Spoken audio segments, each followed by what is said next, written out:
Hi, this is Nishu Singh, and in this video I am covering lists on Python. So, first of all, what is list, right? As we heard, array is a collection of similar type of data in C, C++ or Java, etc. Right? So in Python, instead of array, we are having a list that will contain a collection of different data types, right? So we can say list is a collection which is ordered and unchangeable. Changeable means it's a mutable, right? That allows duplicate member, means in the list you can have the multiple same type of values, right?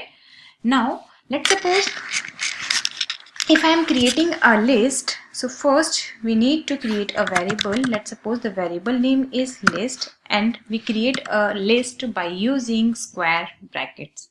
So here I am initializing one variable list, name list, to empty, which is holding a empty list, right? So if I am going to print this variable list, so you will get an output as empty list. Okay. Now I am initializing the list by some fruit names, right? So I'm creating list name list variable, and my first string here I'm creating a list that will contain a collection of strings, and my first string is apple, second string is banana, and my third string is cherry, right? So here I am creating one variable list that will contain 3 elements. All the elements are of string type, and if I am printing my list variable, so output will be banana, apple, banana, cherry, right? Now our next is how to access the list element using index value, right? So by using list variable, you can print the whole list of elements, and by using indexing, you can print a particular element of the list. Okay. By default, the indexing will start from 0 onwards. So here we are having a 3 elements in list. So list of 0, at 0th index we are having apple string, the first index we are having a banana, and the second index of list we are having a cherry, right? So if I am printing list of 0, so output will be apple. If I am printing list of 2, so at second index we are having a cherry. Okay. Now next is how to change elements of list, right? As I said, list is a collection of ordered and changeable elements. Changeable elements means you can change the elements of the list, right? So in the existing list, if I am going to change the 0th index value, which is apple, to mango, right? And after this one, if I am printing my list, so output you will get modify list. So in the first index you will get mango instead of apple, because we have changed the value. Now our next task is to print the list by using loops, right? So there are 2 ways to print a list. Okay, so I'm using for loop. In my list we have 3 elements. At the first position we have modified mango, banana, and cherry, right? So for I, here I am creating a temporary variable I, which will hold the element of every iteration, right? In is a membership operator that will pick a particular element from the list. In list name, and my list is list.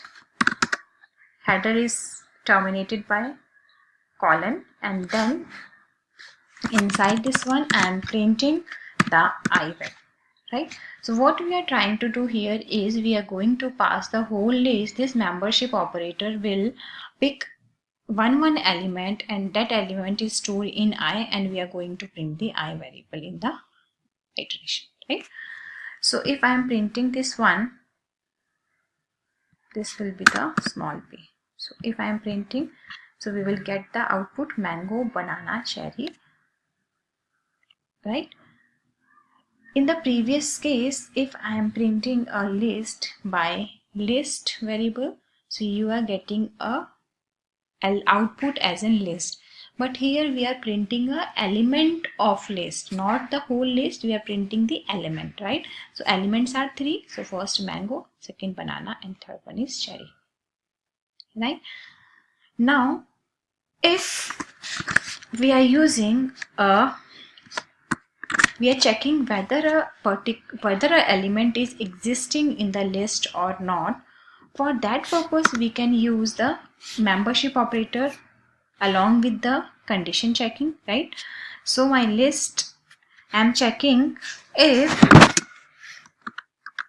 apple in list. So this condition will be true if apple is present in the list variable list, right? So if it is true, then I am printing yes. Otherwise, we will print else, print no. So in this case, we have modified the first element of the list, right? Now apple is replaced by the mango.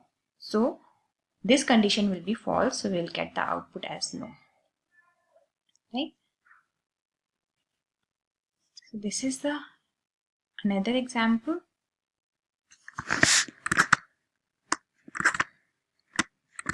Now next is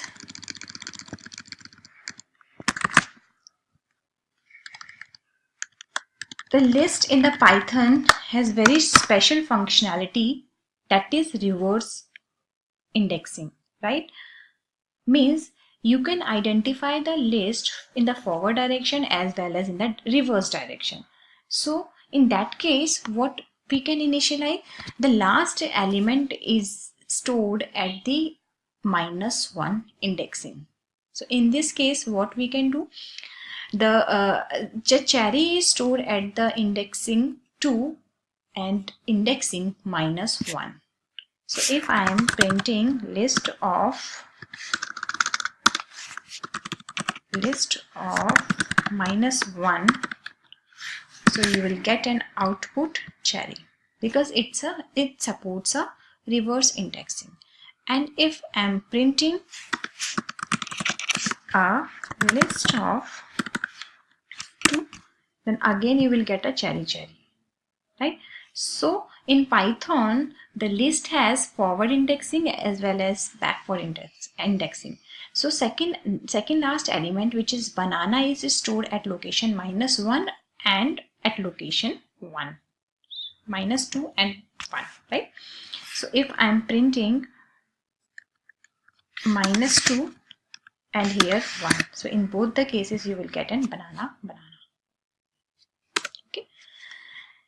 So next, by using list variable, you can print whole list. By using subscript, you can print every element, right? Each element of the list. And by using slicing, you can print the substring, right? So slicing is the concept through which we can access the substring of the sublist of the list or subsequence, right? And the syntax of slicing is, in subscript is separated by colon. The first value is start, from where we want to access the list, and second will be end +1, where we have to stop, right? So in this list, existing list, if I am print list of start element is, let's suppose, start from 1. 1 means first indexing banana onwards, right? Except colon 2. 2 means it's n plus 1. N plus 1 is 2, means it will print 2 minus 1. 2 minus 1 means we will get only one element, that is banana in this case, right, in the list.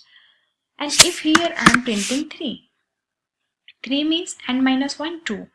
So we are accessing a sublist from location 1 to 2, and at location 1 we are having banana, and at location 2 we are having cherry. To substring, this statement will print a list of 2 elements. The first element will be banana and the second element will be the cherry. So here we are getting banana and cherry, right? So this is the another concept. Now let's suppose if you want to add the element in list. So there are two ways to adding an element. So first, by using append function. So there are inbuilt append function through which you can append the element of the existing list. So here we are having existing list that will contain 3 elements: apple, banana, cherry, right? So I am appending one more element by using append function. So what we have to write? We have to write the list variable dot append function, right? And then append, let's suppose I am appending orange. So after this one, if I print my list, so this will print 4 elements instead of 3 because we have appended orange at the last position. So by using append function, the automatically element will be added into the last position, right? If you want to append a list instead of an element, right? For example, here I am creating one more list L1, L, and that list is containing integer value 1, 2, 3, right? And I want to extend this list in the existing list variable, okay? So what I can do, list dot extend, I'm going to extend my existing list variable by L, right? So if I am printing list, so we will get an output first list which is mango, banana, cherry, orange, and extended list which is 1, 2, 3. So the whole list will be extended into existing list, right? So this is all about, there are many functions in the list, right? So in the next video, we'll cover the deletion methods of the list, okay? For now, that's all. Thank you.